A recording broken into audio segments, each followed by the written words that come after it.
Hi, good morning, good afternoon, good evening, or good night, wherever you're listening from. It's me, Lisa, and this is Untitled, the podcast without a name. Today's episode builds naturally on what I've been talking about in the last episode.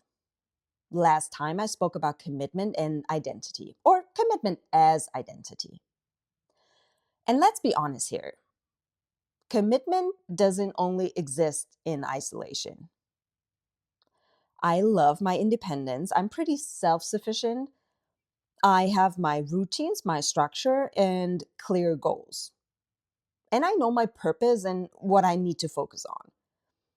So I don't need someone guiding me step by step, to be honest. But we are human beings, and life does not happen only in isolation. What I mean by that is there is always something or someone around you. So even if sometimes we prefer to be alone, sometimes we don't have a choice. That's not how life always works, right? So it's even more important that commitment exists in your personal environment. And what I mean by that is inside your workplace, inside your family, inside friendships, and especially inside your relationship. The real question today is, who do you surround yourself with? There's a saying, and you probably know it. You are the average of the 5 people you spend the most time with. And whether that's mathematically true or not, the principle behind it is true because environment shapes identity and energy shapes behavior. Simple as that. And I know I've said this before, I'm not free from making mistakes just because I'm committed. And yes, I hate it. I mean, who likes it, right? And I'm naturally drawn to people who are the same in that sense. I like committed people. But that doesn't mean you need someone who shares all your hobbies, and you don't need someone who eats the same food as you. But you do need someone who respects commitment and who is actually committed as well. Can you build long term consistency while surrounded by people who don't value commitment? The answer is yes. Of course, you can. It's possible. But it costs you a lot of energy. And I can only speak for myself. Constantly watching people with different standards or no standards at all, looking for shortcuts in life every day, making excuses for a lot of things every day, blaming other people for their own shit. Honestly, if it doesn't affect me personally, I don't care. And it's not my business. Do I think it's good? Do I think it's healthy? Do I think it's mature? No, not at all. So, when it comes to identity alignment, it's not about having an identical twin. It's more about shared mentality and shared standards. And here's something people don't say out loud. I'm going to say it. Commitment or being committed can feel pretty lonely, especially when you are surrounded by people who operate very differently. Especially when you are in a relationship with someone who moves through life in a completely different way. And that doesn't mean these people are wrong or doing anything wrong. It just means they are different. So you have a completely different foundation. In friendships, this is easier to handle. Usually you don't share 24/7 with a friend. But in close relationships, it's very difficult. Misalignment shows up. And it doesn't always create conflict or arguments. Sometimes it just creates irritation, distance, or maybe silence. And I think this can feel much heavier than any disagreement or argument you could ever have because energy matters and standards matter. So, the way someone moves through life can push you further in your direction and support you, or constantly pull against it. And that is what makes it really difficult. If your core identity is built on commitment and the other person next to you is built differently, it's a problem. And it will show up, maybe not immediately, but over time. So let me say this. You can absolutely have friendships with people who are different. And I think that's normal. That's life. We are all different, and that's the beauty of it.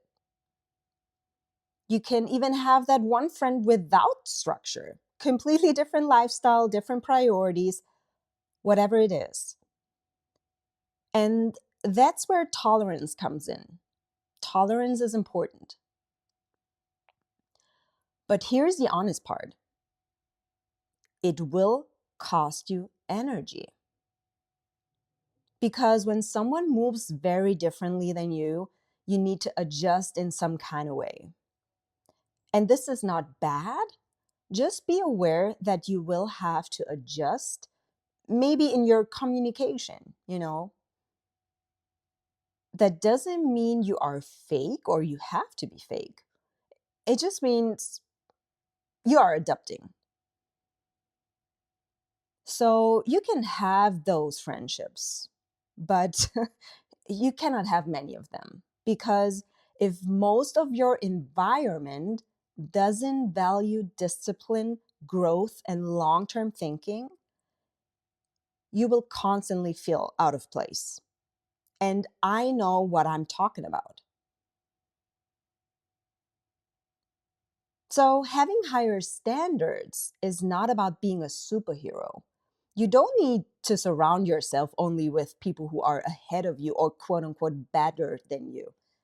But you do need people who are moving, people who take ownership, people who face reality, people who don't constantly blame others for their own issues, because growth needs the right climate. And in life, it shows up in conversations. It shows up in how people talk about responsibility and accountability. It shows up in how people handle discomfort. It shows up how people regulate themselves or how they handle setbacks. You have to be aware of your energy. And that means you need energy management. That's your task as an adult. And not everyone deserves access to your nervous system. And that's not being arrogant, that's being aware. So ask yourself this question. Am I surrounded by people who respect that? And here is a deeper question. Are you becoming the kind of person you want to be surrounded by? Because environment works both ways, right? So you are someone's environment too. And I want to bring that focus to myself, because it's easy to talk about standards and alignment. And I'm someone's environment too. And if I'm honest, there are things I'm still working on. And I don't ever want to stop working on myself, not because someone tells me to, but because I'm aware, I pay attention, and I notice my patterns, or maybe someone helps me to see something, when something is going on. And what I've learned over the past 2 years is I always thought I was the most committed person. I have two friends, close friends. I know a lot of people, but I have two close friends, and these friends are focused on training, making themselves better, on improving. But when I looked at my environment as a whole, I was thinking, I am one of the most disciplined people. The one who locks in, the one who does hard things, the one who pushed through whatever it is. And when you are that person, it becomes your identity. It's not something you do at some point, it becomes who you are. Because when you are the quote unquote most committed person in your environment, it feels solid.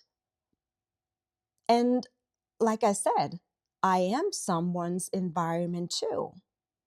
You are someone's environment too. Someone is watching you. Someone is watching me. Someone is measuring themselves against your discipline and mine. Someone grows because you exist. Someone grows because I exist. And we inspire them and we motivate them. But here is the part I didn't expect. What happens when you meet someone who becomes your environment? What happens when you meet someone who doesn't just match your intensity and your commitment, but exceeds it? So instead of just feeling inspired, I felt insecure. Not jealous, but insecure. Because suddenly I wasn't the most committed person anymore. And that does something to you. Because in a way, I defined myself by being committed. So in a situation like that, your ego doesn't like it. And you start questioning yourself. I started questioning myself. Am I enough? Am I good enough? Can I match this person? Do I need to catch up? And that's a very vulnerable place. Uncomfortable, very uncomfortable. And I say it again.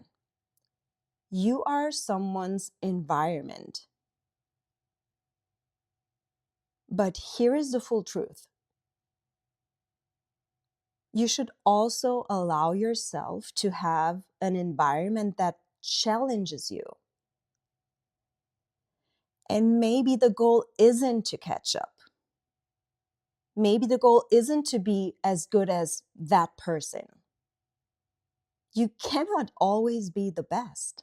There is always someone who is stronger, faster, smarter, richer, quote unquote, better than you. So if you ever meet someone who makes you feel slightly uncomfortable or insecure because they operate at such a high level, don't run away, even if you feel insecure. Because sometimes the person who scares you a little or the most is the person who upgrades your entire life. And maybe that's the most powerful kind of environment you can ever have. So take this as an opportunity to grow, to work on yourself, to get better. And I'm learning that being a great environment for someone doesn't mean being flawless. It doesn't mean being perfect. It means being open, being grounded, and being able to say, I don't have to be the best. And that's something I'm working on. So, to wrap things up. You don't have to change your whole circle. You don't need to replace every friend you have. You don't need to replace everyone around you. I'm not saying that. But if you have these kinds of people in your circle, protect your energy, protect your direction, and be honest about what supports you and also what drains you. And before I close, go check out Not Another Running Podcast. The new episode is called Peacock Energy. It's very strong. I really love it. You can find it on Spotify, Apple Podcasts, and all major platforms. And I will talk to you soon.